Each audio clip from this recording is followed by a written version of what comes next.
My father suspended me until I apologized to my sister. I just said, "All right." The next morning, she smirked until she saw my empty desk and resignation letter. The company lawyer ran in pale. "Tell me you didn't post it." My father's smile died on the spot. The conference room fell silent after my father delivered his verdict.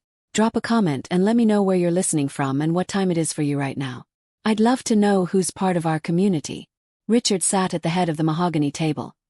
His face flushed with that specific shade of indignation he reserved for anyone who questioned his favorite daughter. He told me I was suspended for undermining authority. Apparently, correcting Harper's promise to build a cantilevered glass bottom pool in 4 weeks, when the structural report proved the concrete needed 12 to cure, wasn't saving the firm from a lawsuit. It was insubordination. Harper sat beside him, checking her manicure, looking victorious. She thought she had won.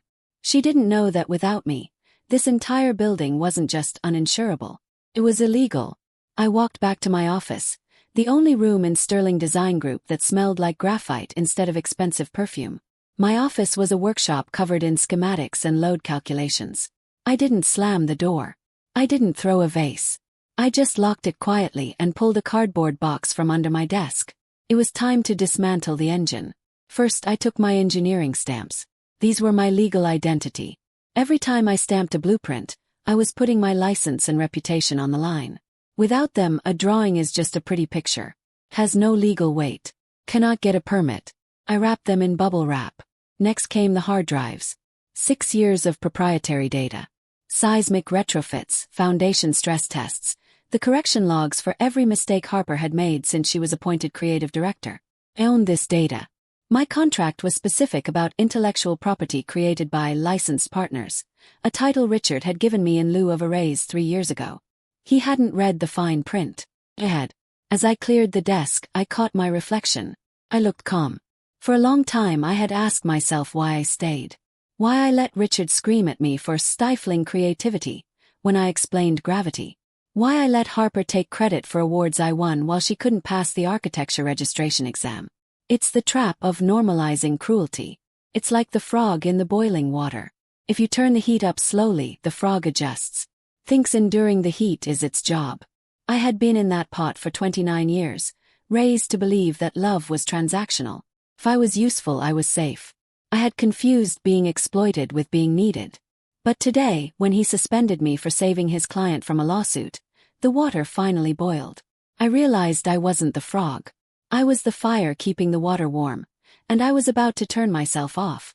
I opened a template titled, Constructive Dismissal Notification. I typed in the date and referenced the suspension. Then I cited Clause 14B of my partnership agreement. It stated that any suspension without documented cause constituted a hostile termination event, triggering the immediate vesting of my minority equity stake at current market value. I hit print. I signed the letter with the heavy brass pen Richard gave me when I passed my licensing exams. I placed the letter on my empty mahogany desk. Picked up the box. It contained my entire professional identity, but it felt light. I walked out, past the receptionist ordering Harper's lunch, past the conference room where Richard was still pontificating. Nobody stopped me. They saw a woman leaving with a box and assumed I was defeated. They didn't know I was taking the foundation of the building with me. My apartment didn't have the panoramic views of my father's penthouse, but it had structural integrity. I set the box on my kitchen table. My mind drifted back to the meeting 3 days ago that started the countdown. We were reviewing the plans for the Azure Coast Resort, a $15 million contract. Harper stood at the front, pointing to a rendering. "And here," she said, "is the showstopper. A cantilevered infinity pool extending 40 feet over the cliff. Glass bottom. We open in July." The developer was nodding. My father was beaming. I sat at the end of the table, staring at my report. "The concrete for a cantilever that size needs 12 weeks to cure," I said, my voice flat. "If we pour next week, it won't be at full strength until September. Opening in July is impossible." Harper's smile didn't falter. "Don't be dramatic, Sadie. We'll use quick-setting additives. It's 800 tons of static load over a 100-foot drop," I countered. "Quick-setting agents increase brittleness. If you put water and people in that pool after 4 weeks, the shear forces will snap it off the cliff like a twig." I looked at my father. He knew the basics of load-bearing structures. Or he used to. But he didn't look at the math. He looked at Harper. Sadie, Richard said, disappointed. You're always looking for problems. Harper has a vision. Support it. That was the dynamic. Harper was the golden child, the artist. I was the mechanic, the buzzkill. Richard didn't want engineering. He wanted magic. Back in my apartment, my phone vibrated. It was Harper. I let it ring. I knew exactly what was happening. Harper had just logged into the server to upload the revised timeline. She would have navigated to the structural files to remove my red lines. She would have clicked Edit. And a gray dialog box would have popped up. Access denied. File locked by licensed engineer of record, Sadie Sterling. She would try to override it. But the safety holds were legal locks tied to my liability insurance. You cannot edit a stamped structural drawing without a license. And Harper didn't have one. The phone stopped, then started again. Richard. They were realizing the red lines weren't suggestions. They were digital deadbolts. I turned the phone over. The vibration rattled the table. Sounded like panic. It sounded like the realization that the golden child couldn't draw her way out of a legal bind. I drove to the Loop. Marcus's office was on the 42nd floor. He had been my professor before pivoting to corporate litigation. He was waiting for me. You sent the letter, he asked. Certified mail and email, time-stamped at 9 in the morning. Marcus nodded. He tapped my partnership agreement. Clause 14b. I remember when you insisted on adding this. Richard called it paranoid. It was a seismic retrofit, I said. I knew the earthquake was coming. Let's review the numbers, Marcus said. Based on the last valuation, your minority stake is worth $875,000. The clause states that in the event of hostile termination, that equity vests immediately. Cash within 7 days. $875,000. It was back pay for every weekend I worked while Harper was at a festival. It was the price of my silence. He won't pay it, I said. He'll say the firm doesn't have the liquidity. That's the beauty of it, Marcus leaned back. If he claims insolvency, we force a forensic audit. And a forensic audit will uncover everything else. He'll fight dirty, Marcus warned. He'll say you sabotaged the project. Let him, I said. My reputation is built on steel and math. His is built on charisma and nepotism. Let's see which one holds up. Marcus closed the folder. I'll have the demand letter couriered over within the hour. By lunch, they'll be staring at a liquidity crisis that could bankrupt them by Friday. I stood up. Felt lighter. This wasn't revenge. It was physics. For every action there is an equal and opposite reaction. They had pushed me out. Now, the force of my departure was going to level the building.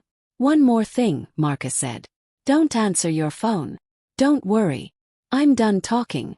I walked out into the biting wind coming off Lake Michigan. Check my phone. Marcus was right. I shouldn't answer. But the name wasn't Richard. It was Aunt Susan. Susan had been the chief financial officer until Richard forced her out 3 years ago for being too conservative. She was the only other person who understood that money was math, not a feeling. Answered.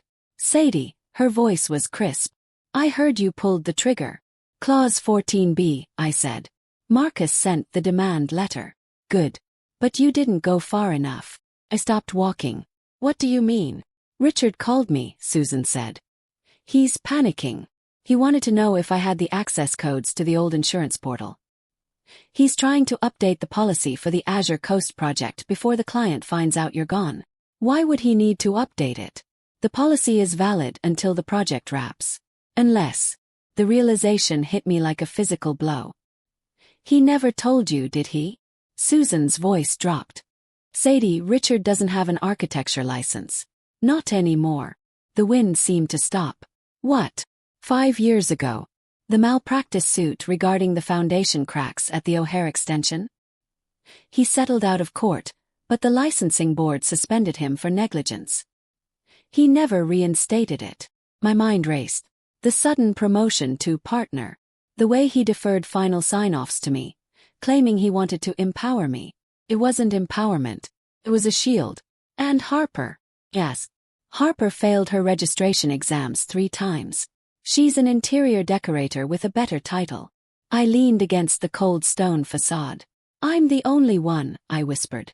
You are the only licensed architect of record at Sterling Design Group, Susan confirmed. Every permit, every insurance binder for the last 5 years rests on your stamp. The firm's operating license is tied to your employment. The moment you resigned, Sterling Design ceased to be an architecture firm. Now, it's just a group of people practicing without a license. I looked up at the skyline. I wasn't just the load-bearing wall. I was the foundation. They hadn't just suspended an employee. They had legally decapitated the company. The Azure Coast project, I said, my voice steadying. The insurance policy requires a licensed professional on staff. If I'm gone, the policy is void, Susan finished. If they pour concrete tomorrow, they are committing insurance fraud. If that pool collapses, Richard isn't just looking at bankruptcy. He's looking at prison. The leverage shifted. It wasn't about the equity anymore. This was about survival. Richard had suspended me to protect his ego, forgetting that I was the only thing standing between him and a criminal indictment. You are the ghost in the machine, Sadie, Susan said. And you just walked out. Thanks, Aunt Susan. Hung up. For years I had felt like the help. I had let them treat me like an accessory. But I wasn't the accessory. I was the oxygen. Hailed a cab. Sterling Design Group, I told the driver. And hurry. I wasn't running away anymore. I was going back to deliver the eviction notice. The receptionist looked like she was seeing a ghost. There in the boardroom, she whispered. She didn't buzz me in. She knew. I pushed open the heavy oak doors. Richard and Harper were sitting exactly where I had left them, but the energy had shifted. Before it was a courtroom. Now it was a bunker. Richard stood up. You have a lot of nerve coming back here after the stunt you pulled with the server. It wasn't a stunt, I said, placing my purse on the table. It was compliance. I revoked my stamp. That's standard procedure when a licensed engineer leaves a firm. You locked us out of the Azure Coast files. Harper shrieked. She looked tired. If I can't upload the new specs, we are in breach of contract. You were in breach of contract the moment you promised a timeline that violated physics, I replied. We're going to sue you. Richard slammed his hand on the table. Sabotage. Malicious interference. We'll bury you. I didn't flinch. I reached into my bag and pulled out a single sheet of paper. I slid it across the mahogany. You can sue me, Richard. But you'll have to do it from a cell. He looked at the paper. Notice of policy cancellation. Lack of license supervision. Aunt Susan told me, I said. The color drained from his face. She told me about the O'Hare settlement. She told me about your license. Harper looked between us. What is she talking about, Daddy? He didn't tell you. I looked at my sister. For years I had been jealous of her. Now I realized she had nothing. Daddy isn't an architect, Harper. He's a businessman with a revoked license. And since you never passed your exams, that means for the last 5 years, I haven't just been the lead engineer. I've been the firm. That's a lie, Harper spat. She looked at Richard. He didn't reassure her. He sank into his chair. It's the illusion of power in an empty wallet, I said. You two spent so much time building the facade, the suits, the awards dinners, that you forgot to build the structure. You thought power was the corner office. But that's just having. Real power is being. Being the one who holds the license. Being the one who wakes up at 3 in the morning to fix the cracks you tried to paint over. You built a shell, Richard. But I took the steel with me. Richard looked up. The bluster was gone. What do you want? He whispered. I want my equity, I said. $875,000. Certified check. Today. We don't have that kind of cash, Harper interjected. The Azure Coast deposit is. The Azure Coast deposit is illegal funds if you're operating without a license. I cut her off. Liquidate the assets. Sell the jet. I don't care. But if I walk out without that check, my next stop is the state licensing board. It wasn't a threat. It was a calculation. Richard opened his checkbook.